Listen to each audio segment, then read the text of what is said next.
Bonjour à tous et bienvenue dans ce briefing des marchés du 20 mars 2020. Avant toute chose, je vous laisse prendre connaissance de l'avertissement légal sur les risques.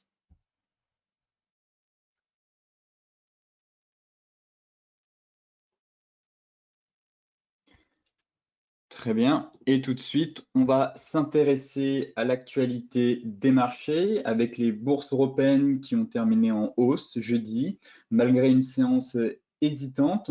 Disons que le soulagement ayant fini par l'emporter après les dernières interventions massives des banques centrales visant à endiguer les répercussions économiques de l'épidémie due au coronavirus. La Banque centrale européenne, elle, a décidé de muscler son plan d'achat d'obligations en lançant un programme supplémentaire de 750 milliards d'euros à l'issue d'une réunion imprévue mercredi soir. De son côté, la Réserve fédérale, elle, a annoncé un troisième programme d'urgence en 2 jours, destiné cette fois à préserver les fonds de placement sur le marché monétaire. Elle a aussi autorisé plusieurs de ses homologues à accéder au dollar. Enfin, on a aussi eu la Banque d'Angleterre, elle, qui a abaissé son taux directeur à 0,1% et a annoncé de nouveaux achats d'obligations, là aussi, au cours d'une réunion d'urgence, ce qui a fini, disons, par dissiper la nervosité des marchés boursiers. Côté US, eh bien, Wall Street a terminé en hausse jeudi, à l'issue d'une séance en dents de scie quand même, rebondissant au lendemain d'une nouvelle journée difficile grâce notamment aux valeurs stars de la tech et au secteur pétrolier. La Fed, qui injecte des centaines de milliards de dollars depuis plusieurs jours pour s'assurer que les opérateurs puissent accéder sans problème à de l'argent sur les marchés, a encore annoncé dans la nuit de mercredi à jeudi la mise en place d'un nouveau mécanisme de soutien au fonds commun de placement sur le marché monétaire pour éviter, si vous voulez, un scénario catastrophe comme en septembre 2008.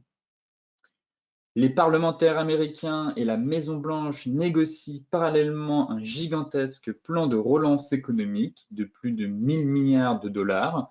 Le secrétaire au Trésor a assuré jeudi que l'émission de nouvelles dettes par le gouvernement n'était pas un problème.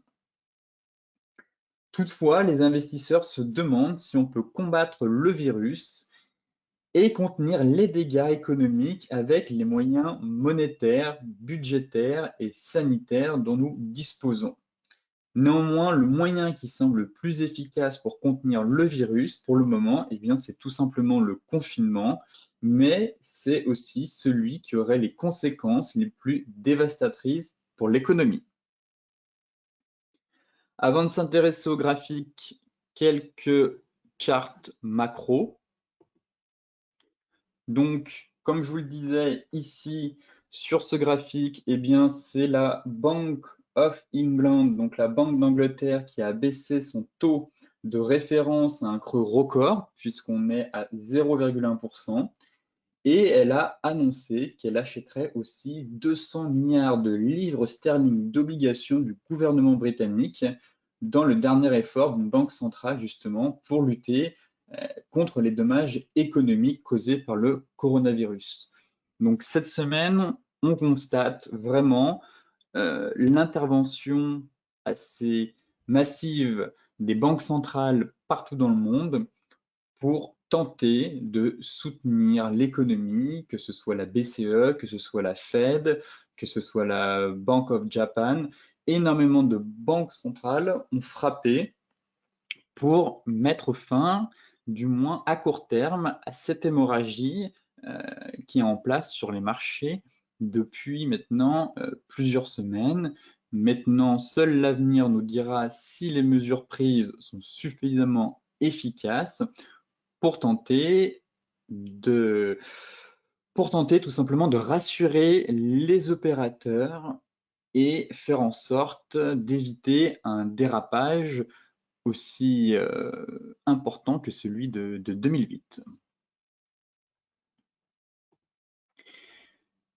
Ici, nous avons les inscriptions au chômage US et comme vous pouvez le voir sur ce graphique, on constate un pic des inscriptions au chômage, effectivement, aux États-Unis.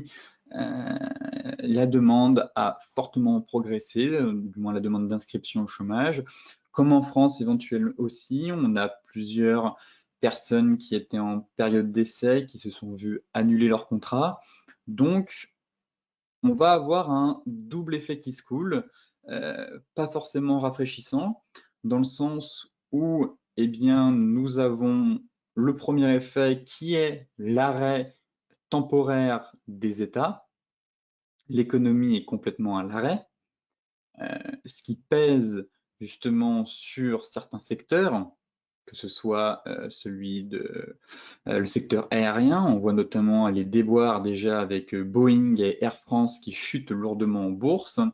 Mais derrière, on va aussi avoir les ménages dont la consommation risque de diminuer au cours des semaines, voire des mois à venir, et l'inscription au chômage qui risque d'augmenter et donc peser lourdement sur l'économie mondiale.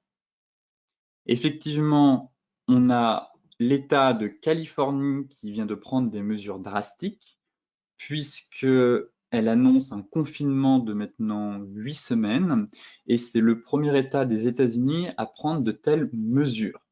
Donc, pour le moment, le premier effet, comme je vous disais, eh bien, c'est l'arrêt partiel des États, et le deuxième effet, en fonction de la durée, pour le moment, le confinement dure 2 semaines ici en France, il pourrait très bien se prolonger. Aux États-Unis, le confinement a été prolongé.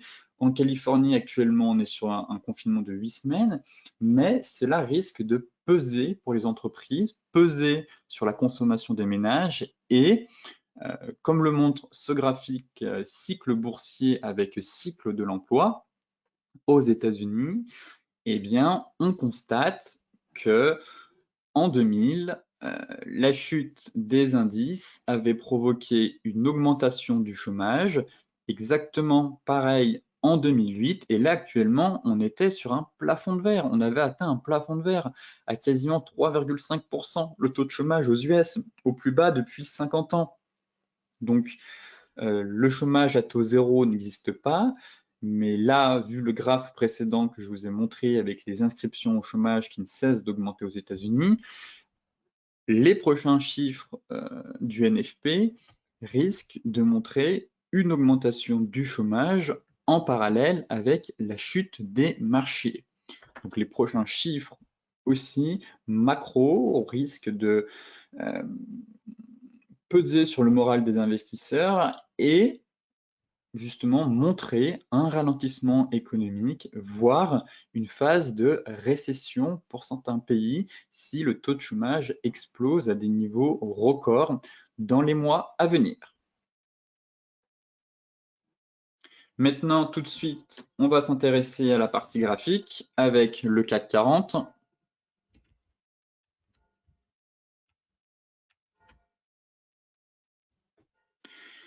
Et le CAC 40 qui semble rebondir depuis 2 jours, on prend quasiment plus 6%. On voit que les mesures prises par les banques centrales cette semaine ont permis de calmer la nervosité des investisseurs. En journalier, on a un point bas de court terme à 3600, je pense. Ici, on avait quand même plusieurs chandeliers de stabilisation, que ce soit ce doji en croix ou ce petit marteau, malgré qu'ils soient invalidés. Mais on voit qu'on a enfin une stabilisation à court terme. Je parle bien à court terme, dans le sens où le couteau, pour le moment, semble s'être planté. Effectivement, si je vais sur une unité de temps un peu plus courte, en 4 heures, on remarque la pertinence de l'analyse technique, tout simplement, puisqu'on a notre phase baissière. Toute la semaine, on a eu notre stabilisation ici, au niveau des 3006, 3740, et ce matin, on ouvre avec un gap haussier et on valide tout simplement un double bottom. Donc, l'objectif théorique de ce double bottom se situe vers les 4400 points. Voilà. Pour le moment, on travaille notre zone clé à 4080, 4130. Si on parvient à s'extraire de cette zone, ce serait d'aller rejoindre l'autre zone à 4300, 4350. Alors certes, le double bottom donne un objectif un peu plus haut, vers les 4400. Toutefois, il ne faut pas être trop gourmand, je pense, vu la volatilité. On peut très bien faire un excès, mais je préfère pour le moment, si vous voulez, me fier à mes zones de prix qui sont plus pertinentes, vu que c'est des zones mensuelles, voire trimestrielles, que tout simplement l'objectif d'un double bottom. Mais l'indice pourrait, à court terme, reprendre un peu de hauteur. On aurait la moyenne mobile 50 qui viendrait descendre petit à petit ici. Après, pour faire obstacle, bien sûr. Mais en tout cas, force est de constater que graphiquement, phase de peur, de chute, stabilisation, et pour le moment, les investisseurs et les opérateurs retrouvent leurs esprits et tentent de rebondir face aux mesures de soutien de l'économie. Voilà. Donc, on pourrait tout à fait venir chercher les 4350 et pourquoi pas les 4400 dans l'hypothèse où ce double bottom irait chercher son objectif théorique. Concernant le DAX, c'est la même chose. On a deux éléments plutôt intéressants. Je vais me remettre en journalier. Déjà, ce qui était intéressant à noter, c'est que sur les futurs, on est allé chercher notre zone trimestrielle mensuelle à 8000 points. Pas sur le cash, mais hier, on a fait une belle mèche sur XC ici, donc on est venu chercher un gros niveau technique. Donc, premier point intéressant, on voit qu'ici, il y a du monde, il y a des acheteurs. C'est une zone trimestrielle et à la fois mensuelle.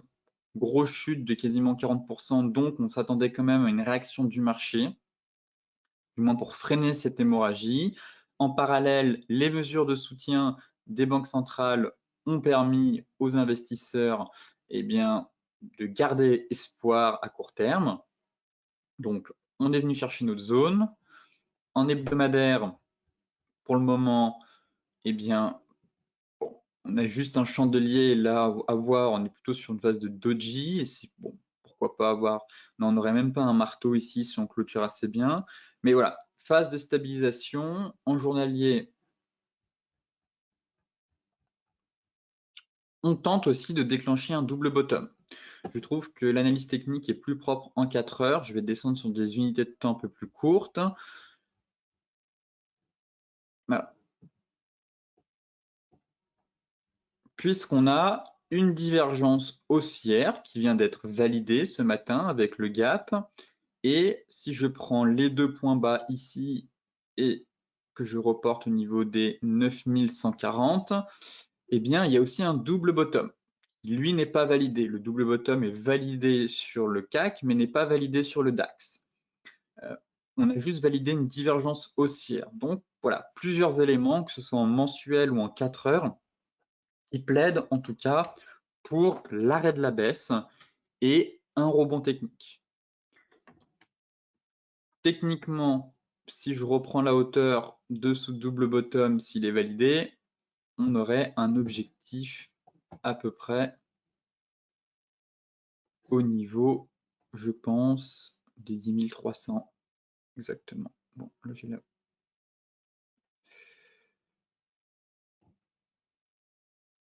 Voilà, à peu près 10 000.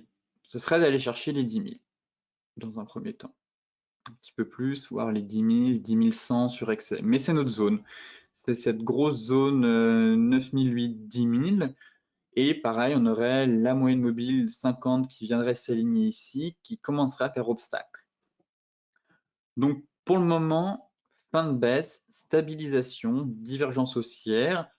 On a tenté de le franchir ce matin, ce double top, en données 4 heures. Il faudrait qu'on casse la ligne de coup à 9150, 9140. Et cela permettrait de donner un nouveau souffle à l'indice pour rejoindre en tout cas les 10 000 points. Le Dow Jones qui nous a fait une séance un peu en yo-yo hier. On n'a pas des aussi beaux signaux techniques, en tout cas sur l'indice, je trouve, si ce n'est une stabilisation aussi sous forme de pendu, de marteau. certes, actuellement, on va ouvrir en hausse aussi, en données journalières. Voilà. On a un peu ces doji, pas suffisamment, voilà, pas assez prononcé pour avoir des marteaux parce qu'on a trop de mèches hautes. Vous voyez, si on avait il faut que la mèche haute soit vraiment inférieure au corps de la body, soit plus petit que le corps du body. Et là, actuellement, on a des mèches qui sont supérieures. Donc, plutôt des phases de doji avec des longues mèches basses qui montrent pareil une stabilisation de l'hésitation. Voilà, les doji, il faut plus parfois les interpréter comme des signaux d'hésitation de la part du marché. Là, actuellement, on risque de faire un gap haussier et d'aller chercher les 21 000. Mais pareil, en hebdomadaire, bon, on était quand même proche d'une grosse zone qui correspond aux 18 000. Voilà, on est presque venu la chercher à 18 880. Là, on est à 18 640, vraiment cette zone. Mais on approche de zones chaudes, de gros niveaux techniques. Les news sur le coronavirus n'étaient pas forcément bonnes cette semaine, mais les mesures mises en place par les banques centrales, elles, ont permis de soulager les marchés, voilà, à court terme. Donc pour le moment, plutôt une phase de stabilisation sur l'indice, et pareil, je pense que si les bourses européennes parviennent à reprendre de la hauteur, le Dow Jones pourrait très bien aller chercher les 21 100 et pourquoi pas les 21 710. Après, les US sont quand même plus solides que les bourses européennes. Donc je m'attends à un rebond un peu plus conséquent sur le Dow Jones ou le S&P, puisque ici, si vous voulez, pour vous donner un exemple, quand on a fait la première baisse, la première vague, on a eu voilà, un retracement de 50%. Ici, pile poil. On est venu retracer 50, on est reparti. Vous voyez, les bourses européennes ont retracé 38. Voilà. Ce qui montre qu'elles ont toujours un peu de retard et qu'elles sous-performent comme à chaque fois. Et que les US restent la locomotive de l'économie. Donc, pareil, je m'attends à un rebond un peu plus violent sur les bourses US que sur les bourses européennes. De ce fait, avoir un rebond, voilà, pourquoi pas même aller chercher les 38,20. Dans un premier temps, ce sera les 21, on va y aller, je pense, d'aller chercher cette zone ici. Et pourquoi pas, avec un peu d'excès, aller chercher les 22 900, 945. Malgré le fait qu'on a quand même une grosse zone au niveau des 22 200, 22 400. Voilà, premier niveau quand même, ça reste ce niveau. Et pourquoi pas sur excès, vraiment, bel excès, ce serait d'aller chercher voilà, cette grosse zone technique à 23 530 points. Côté Forex, maintenant, on va s'intéresser à l'euro, puisque depuis quasiment 2-3 jours maintenant, on a des mouvements extrêmement violents sur le Forex, je trouve. Compliqué d'avoir des scénarios avec des ratios corrects, d'avoir des plans, puisqu'on a des mouvements quand même sacrément violents, je trouve, sur le Forex, avec des plus 4, des moins 3. Voilà, l'euro magnifique Marobozu baissier, ici, pulvérisé, faut le dire, la zone de soutien, que ce soit l'oblique de moyen long terme, le gap Macron avec le support horizontal, et le dernier rempart, mais vu la puissance du dollar, c'est cet oblique de très long terme. Voilà, c'est le dernier rempart. Sous 1,07, c'est compliqué. Voilà, sous 1,07, il y a un risque de dégringolade assez important pour la paire. Pour le moment, ça tient, mais on voit que l'euro souffre. Clairement, le dollar est très fort, très puissant. Et on a pu le voir aussi sur le GBP-USD, on fera un tour d'horizon tout à l'heure.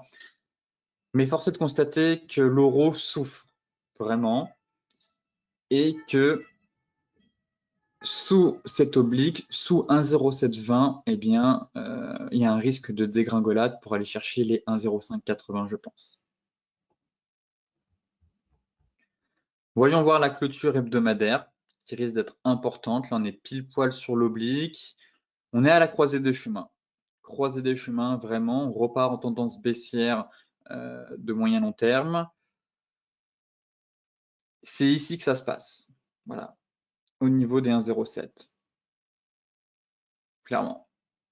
1,07, 1,0720. Tac, ici. Voilà. Sous ce seuil, risque baissier d'aller chercher, je pense, les 1,0560. Si on tient, on rebond, mais l'euro a du plomb dans l'aile quand même. Et pour le moment, le flux est vraiment baissier. Quand je vois une bougie comme ça, bougie flux, là on tente de reprendre un peu de hauteur, on ne parvient pas. La clôture hebdomadaire va être importante, mais sous même, voilà, sous les 1,07, voilà, on a une grosse zone qu'on est quand même, voilà, un magnifique Marobotsu baissier. C'est une bougie flux et zéro signal de retournement. Voilà, ici, c'est d'où l'importance d'attendre les chandeliers dans cette période de volatilité, d'éviter d'intervenir sur touchette. Parfois, ça fonctionne, mais quand on a une volatilité aussi forte, voilà, il faut des éléments convergents. Et là, on n'en a aucun. On n'en a aucun, plutôt un pullback. Ça ressemble plus à un pullback sur notre zone, notre support, ben, du coup, devenu résistance, et ça repart. On n'a pas de divergence, on n'a rien. Donc, prudence sur l'euro, le flux est quand même extrêmement baissier, je trouve. Et à court terme, là, il n'y a pas de signal de retournement. Des rebonds, oui, mais sous les 1,07, honnêtement, ça va se compliquer et les perspectives à moyen long terme seront baissières pour l'euro. L'euro GBP, volatilité aussi folle aussi. Sortie des prix par le haut du range. J'évoquais un scénario de retournement avec une bougie flux qui réintègre. Donc, c'est le cas, on a eu une bougie flux, mais on a trop de mèches. On a trop de mèches, je trouve, ici. On avait fait un joli dark load cover. Vous voyez, on avait retracé plus de 50%, donc fausse sortie. On réintègre en mode dark load cover. Mais derrière, on fait une. Voilà, il y a trop de mèches. On a beaucoup de mèches par rapport au corps et voilà, j'aime pas la tête de cette bougie. C'est pas une bougie de retournement. Et derrière, même si on avait eu un dark load cover, bon, bah, le stop c'est ici. Est-ce qu'on a un ratio suffisant pour se dire tiens, est-ce que l'euro peut vraiment plonger en direction des 1,08590? C'est surtout ça. Voilà. Pour le moment, c'est les ratios, je trouve. C'est que on peut avoir des signaux, mais les stops sont tellement loin que les ratios nous disent tout simplement, eh bien non, ce n'est pas un bon trade à prendre, ce n'est pas une bonne position, car tu ne respectes pas ton money management. Voilà, tout simplement. Pour le moment, on a fait un énorme excès, on consolide. Je ne me prononcerai pas sur un signal de retournement, car je trouve qu'il n'en a pas du tout. On est plutôt voilà, dans un mouvement correctif de l'euro. La moyenne mobile 50 arrive, je vais surveiller ça. Prendre des positions avant le week-end, je ne donne pas de conseils en investissement, mais vous connaissez mon opinion. Vu la volatilité sur les marchés, nous sommes à l'abri de rien. On peut très bien avoir un +2 ou un -2 sur certaines paires de forex lundi à l'ouverture, comme sur les indices. La volatilité reste élevée, donc prudence sur les positions over week-end, sauf si vous avez de l'avance. Toutefois, vous vous mettez en risque face à des gaps à venir durant le week-end et je pense qu'il y en aura sur certaines paires. Pour le moment, vague corrective. Voilà. on est sur support, à surveiller. À surveiller, tant qu'on n'enfonce pas, il y a toujours une possibilité de rebond. Le flux est quand même extrêmement haussier. Certes, on est là, on a une phase d'euphorie sur l'euro. On reprend un peu nos esprits.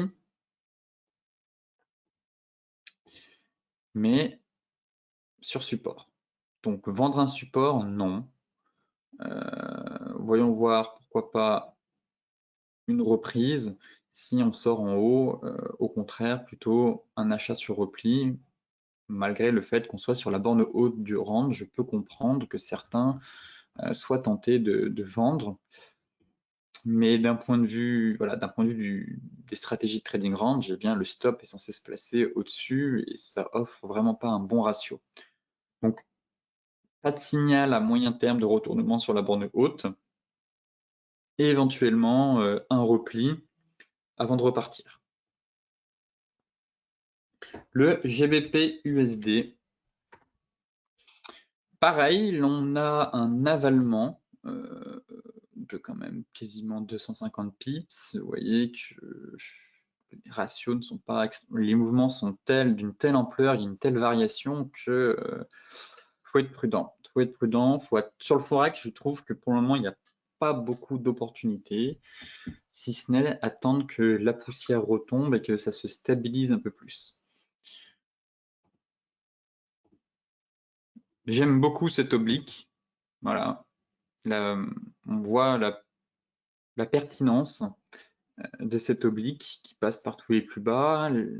En dessous de cette oblique, ça ouvre la voie à une accélération baissière vers les années, vers les plus bas de 1985, par là. Pour le moment, ça tient. On a eu une réaction positive des prix sur cette oblique de très long terme. Et là, on part sur un avalement. Voilà.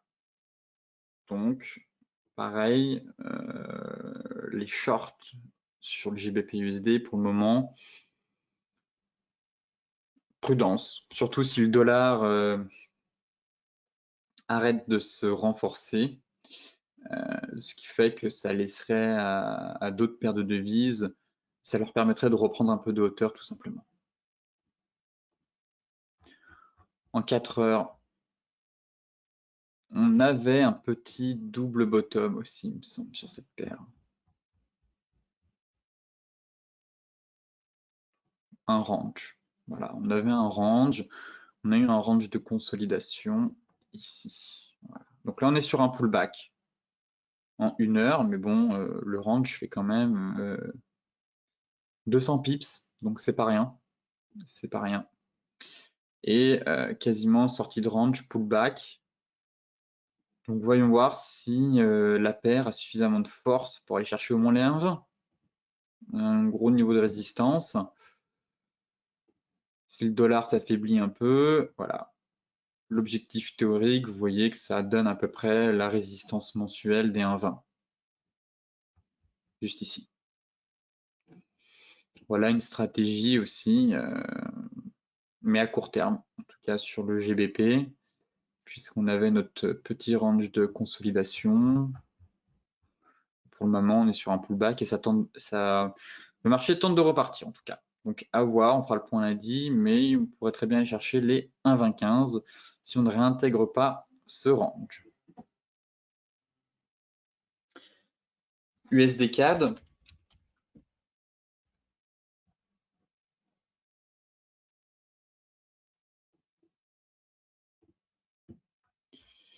USD CAD qui a quand même explosé, hein, on voit qu'il est venu chercher la résistance ici des 1,45,9 face à l'explosion du pétrole à la baisse, mais là le pétrole reprend de la hauteur, donc et le dollar s'affaiblit en plus, donc l'USD CAD faiblit.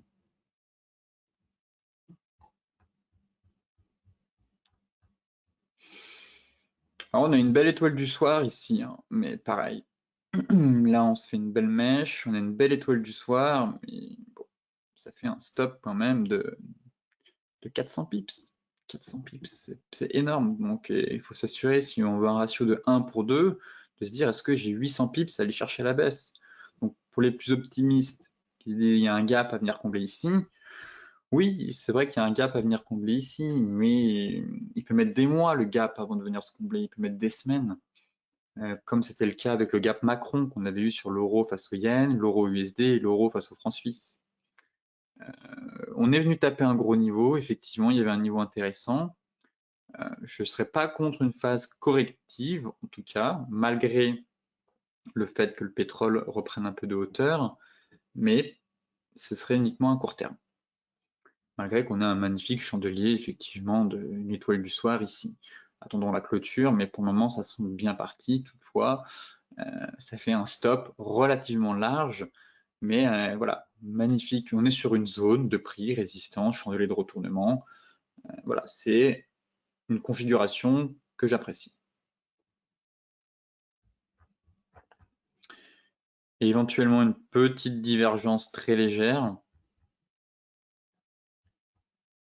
ici. Voilà. Mais j'aimerais bien un mouvement correctif sur la moyenne mobile 50. Et puis ça pourrait repartir. Parce que bon, le flux est quand même très haussier. Ici, en 1 heure, on avait un peu une épaule tête-épaule sortie de triangle, je trouve. Là, elle est un peu haute, cette épaule. Non, elle est un peu haute. C'est plus un double top. Ici, puis on repart à la baisse. Là, ça reprend un peu de hauteur. Bon, faut que ça se calme un peu. Faut que la poussière retombe aussi sur les paires en CAD, puisque le pétrole a fait des mouvements assez violents aussi. Mais je ne serais pas contre un repli, aller chercher la moyenne mobile 50 avant que ça reparte. Mais on a atteint quand même un gros niveau technique ici. Voilà. C'est une belle zone de polarité. Bon, on avait aussi la borne haute de l'ancien canal haussier. Mais bon, pour le moment, pas de signaux, je trouve, en swing permettant de se dire oui, on va aller chercher, on va retourner sur les 1,37. C'est beaucoup trop tôt, je trouve, pour faire une prévision encore sur cette paire-là. La livre sterling face au yen japonais. Belle réaction, pareil, en fait, j'attendais cette grosse zone, on est quand même venu l'enfoncer, hein, 200 pips plus bas, comme ici, mais ça réagit bien, on est sur une grosse zone ici, et voilà, le marché la travaille. Tac. Donc pareil, j'attendais une réaction, bon, on est quand même allé chercher 200 pips plus bas. Les mouvements sont vraiment violents, les mouvements sont violents. Le GBP reprend de la hauteur, les indices remontent, le yen, eh bien, s'affaiblit, donc on a une reprise aussi un peu de la livre. Et on est sur une zone. On est en train d'aller chercher les 130,35. Et il va falloir attendre tout simplement la cassure pour se prononcer favorablement, en tout cas sur une poursuite de la hausse. Mais ça reprend de la hauteur. Force est de constater, en 1 heure, est-ce que j'ai des éléments? Voilà, on a quand même la moyenne mobile 200 et la moyenne mobile 50 ici, qui risquent de coincer à court terme. Voilà. 4 heures. On a peut-être une oblique aussi. Voilà. Bon, je vais essayer de la tracer un peu mieux. Voilà, on a une oblique, moyenne mobile 50 qui arrive en soutien, moyenne mobile 200 en 1 heure, donc, et résistance. Donc pareil, ça peut caler, ça peut venir caler et repartir en direction des 126. Ou au contraire, par contre, si on casse vraiment cette zone, ça ouvrirait la voie à un potentiel vers les 133. Mais si on a un chandelier de retournement ici, un peu plus haut, eh bien, tout simplement rebond technique et on repart à la baisse. Pour terminer le Forex, on va s'intéresser à l'euro CHF.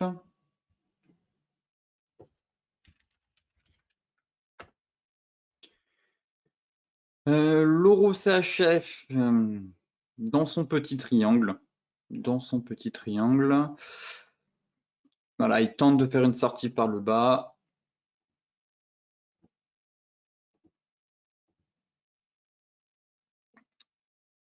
Est-ce que c'est un triangle ou un biseau? Ça ressemble plus à un... Non, je suis plus... Non, plus un triangle.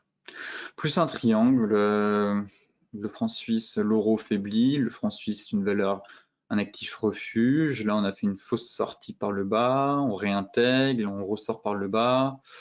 On est sur support 1,0540, c'est un gros niveau sur le franc suisse. On est dans un canal baissier pour le moment et la bougie d'hier a cassé le support. Belle bougie flux qui casse, sortie du triangle. Bon, il y a une perspective que la baisse se poursuive en tout cas pour aller chercher la borne basse. Déjà les 1,0490 puis la borne basse. Voilà, le flux est baissier, l'euro ne parvient pas du tout à reprendre de la hauteur face au franc suisse et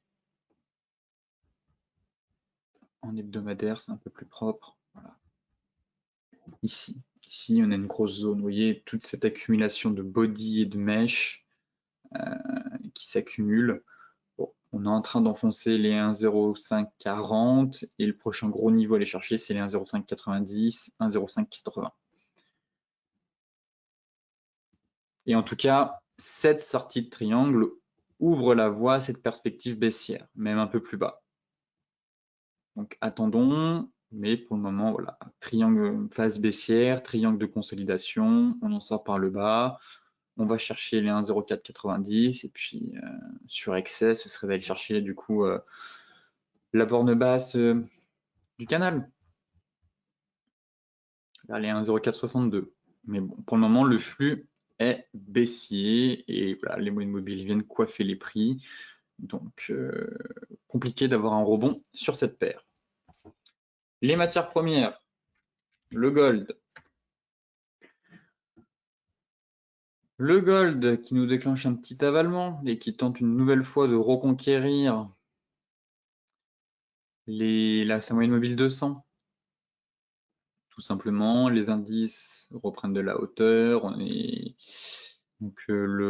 plus dans cette phase de, on a eu cette phase de crack, mais on est plus dans cette phase d'aversion au risque maintenant, puisqu'on reprend de la hauteur un peu partout, ça se calme, la poussière retombe un peu sur tous les indices, on a stabilisé, les investisseurs retrouvent un peu leurs esprits, les banques centrales sont en soutien, donc pour le moment, on voit le verre à moitié plein, si vous voulez. Et ça profite alors dans ce contexte-là. Si demain on voit le verre à moitié vide, la peur renaît, les inquiétudes sont là, la panique reprend le dessus, l'or risque au contraire de décrocher. Et là, pour le moment, ça semble, voilà, on retrouve nos esprits un peu sur tous les marchés et ça profite alors.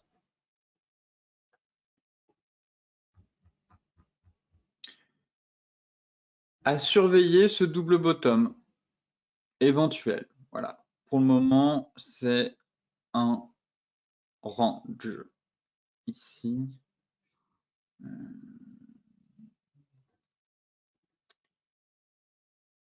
Range. Voilà. Très beau range. L'or pourrait monter chercher les 1540. Mais pareil, la moyenne mobile viendrait s'aligner ici. Ça risque de coincer. Là, voilà le scénario à retenir. Soit là, on peut faire une prévision assez sympa, je trouve, sur l'or. On a de l'historique, on a du prix. Donc on peut établir un plan, un scénario. Deux scénarios. Phase baissière, consolidation. On retourne sur la borne haute du range. On déclenche un double bottom et boum, on part chercher les 1625. Au contraire, la moyenne mobile 50 vient, fait obstacle, chandelier de retournement. On retourne sur la borne basse. Soit on continue une nouvelle fois à faire une rotation, soit on casse, et dans ce cas-là, on va chercher les 1412. Là, pour le moment, on est au milieu de nulle part. Mais je trouve intéressant la borne haute qui correspond à une zone de résistance, et la borne basse, pareil, à quelques points près, sur excès. Mais voilà, la borne haute m'intéresse énormément. En tout cas, ici, c'est ici que ça va jouer, les 1535. Si on casse, voilà, double bottom, voire triple presque, et on repartira à la hausse. Au contraire, mouvement du bas, on consolide, et si on casse sous les 1560, risque de dégringolade en tout cas vers les 1412 dans un premier temps. Voilà un plan à surveiller sur le gold, en tout cas pour la semaine prochaine. Mais là, actuellement, on est au milieu de nulle part, je trouve. Donc attendons la réaction soit sur la borne haute, soit sur la borne basse.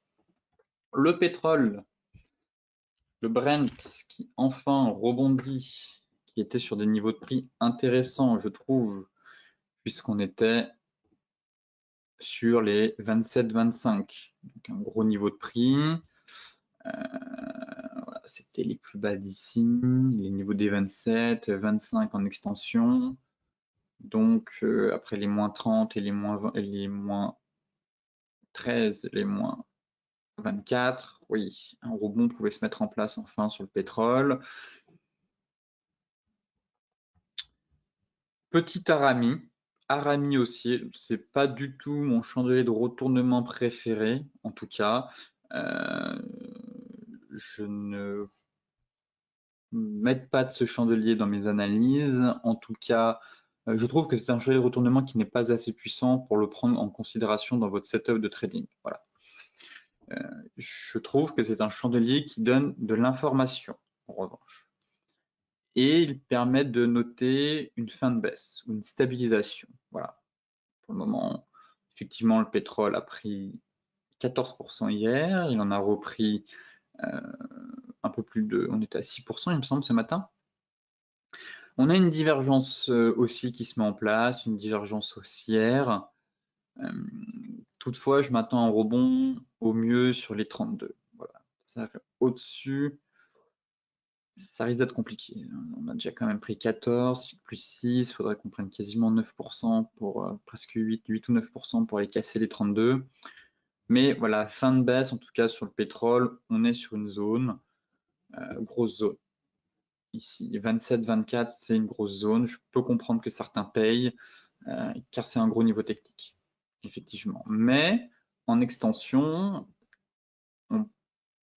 si les indices continuent, enfin, on replonge une nouvelle fois, c'est cet oblique qu'il faut aller chercher. C'est les 20 $ que je garde en tête, qui me semble une perspective baissière, en tout cas, envisageable. Donc, si on casse notre zone, rebond en direction des 32, si ça faiblit, ce sera les 20. Les 20, 20, 19, 5. Ici, le pétrole va commencer à devenir intéressant. En journalier, on teste notre zone, petite divergence haussière qui vient accompagner ce Arami haussier en mode stabilisation. En 4 heures, voilà, les 32 avec la moyenne mobile 50. C'est vraiment un niveau à passer. Ça risque de faire obstacle. Voilà. Ici, 32, 31, 80, 32, 20, c'est la zone chaude. C'est la zone chaude et donc attention. Voilà, ça pourrait très bien, comme ici, hein, baisser, rebond, rebaisser, rebond, tac, tac, et voilà. Et 20. En mode escalier, tout simplement. Un bel escalier. Et à chaque fois, on voit que la moyenne mobile 50 travaille vraiment les prix. D'où ma prudence. Je suis contre un rebond technique, en tout cas, il a eu lieu. Aller chercher les 32, oui. Mais au-dessus, ça risque d'être compliqué. Il faut prendre en compte que la moyenne mobile 50, quand elle est vraiment orientée à la baisse, dans un flux baissier, elle fait vraiment obstacle au prix. La moyenne mobile 50 est très intéressante, je trouve, à travailler sur vos graphiques. Moyenne mobile 50, moyenne mobile 200, c'est des outils, en plus de l'Ishimoku, que j'utilise beaucoup. Donc voilà un peu la perspective sur le pétrole. Ne pas être trop gourmand, hein. Ne pas se dire j'achète le pétrole, je vise le comblement du gap ici. C'est un peu optimiste. Pour le moment, le flux est baissier, on voit l'escalier qui est en place. Mettez vos zones de prix, tout simplement, et voyez si vous avez un chandelier de continuation sur vos zones ou de retournement, au contraire, qui vous incite à dire « Ah, bon, bah là, il faut que je sorte de position. Ah, là, au contraire, on est dans une zone, je peux entrer en position. »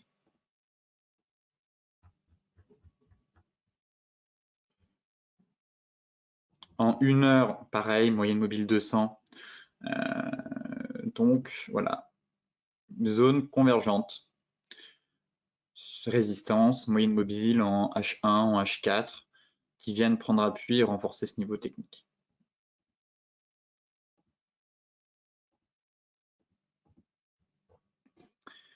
Et ici, est-ce qu'on peut affiner ça? Non, pas vraiment. Là, on avait le petit triple bottom assez sympa. Bon, là, en 1 heure, ça fait ressembler à une étoile du soir, mais bon.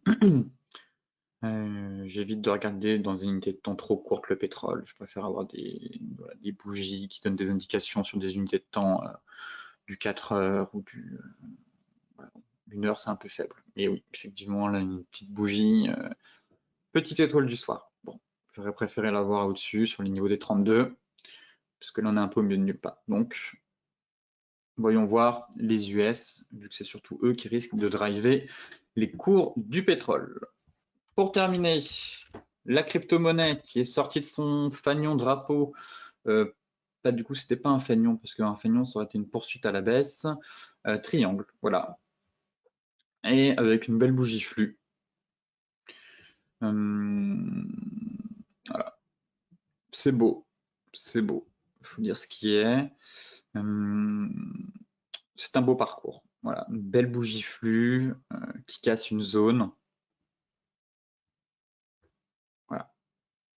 Belle zone de polarité, on réintègre la moyenne mobile 200, on repasse au-dessus de notre gros niveau des 6100, donc clairement, il faut tenir. La crypto-monnaie doit tenir ce niveau. On est venu chercher le premier objectif à 6580, le deuxième c'est les 7630. Voilà.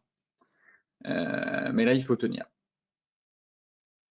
Pour le moment, c'est plutôt propre. Voyons voir ce week-end, surtout, on a beaucoup de mouvements durant le week-end. Il faut que la clôture hebdomadaire se fasse au-dessus des 6100 points, 100 $, pardon.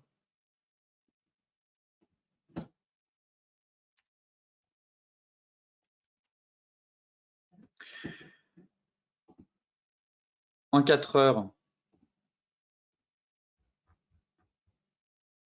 belle sortie. Finalement, cette divergence a parfaitement bien fonctionné. J'étais un peu sceptique, le fait qu'elle soit sous zone, je le reconnais. Mais elle a parfaitement bien fonctionné. Et puis, belle cassure du triangle, vraiment belle cassure du triangle. On peut essayer de voir un objectif théorique. D'aller chercher, je vais prendre ce point-là.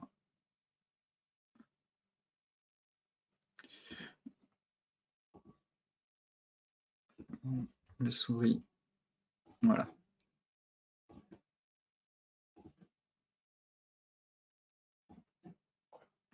7630. Je pense que j'irai peut-être pas jusqu'aux 8000, mais les 7630, c'est une résistance. Voilà. C'est un niveau de prix qu'on est venu travailler ici, ici, ici. Là, on a buté. Si ça monte là, moyenne mobile 204 heures risquerait de venir. Voilà, objectif final 7630, si on reste comme ça. La divergence pour le moment est validée, elle n'a pas donné de signal d'invalidation, du moins de sortie de position, vu qu'on n'est pas repassé sous la ligne à 50, vous voyez qu'on continue. Et tant qu'elle évolue au-dessus, on aura un signal de fin de divergence, soit si là on rentre en zone de surachat, donc soit si on en sort, soit pour les plus agressifs, d'attendre la cassure de notre oblique, ici. On a notre oblique, si on casse notre oblique, signal de sortie. Et pour les puristes, les chartistes, eh bien, c'est les 7630. Voilà. Concernant le Bitcoin, pour le moment, il reprend une phase haussière. Il a réussi à reconquérir la zone de polarité. On a un petit flux haussier qui s'installe, mais je n'irai pas viser trop haut dans un premier temps. Toutefois, techniquement, la divergence tient en place. On a un objectif théorique. Ça rebondit un peu partout sur toutes les classes d'actifs. Aller chercher les 7630 me semble un objectif tout à fait envisageable. Ce briefing des marchés touche à sa fin. Pour celles et ceux qui souhaitent consulter l'article dans son intégralité, je vous mets le lien dans la description de la vidéo. Pour les autres, on se retrouve mardi pour les stratégies bourse à 14 h, sinon mercredi à 14 h pour le money management et la psychologie des marchés. Je vous mets les liens d'inscription juste en dessous de la vidéo. Sinon, eh bien, je vous souhaite à toutes et à tous une excellente journée, de très bons trades, un très bon week-end et on se retrouve lundi pour faire un point sur les marchés.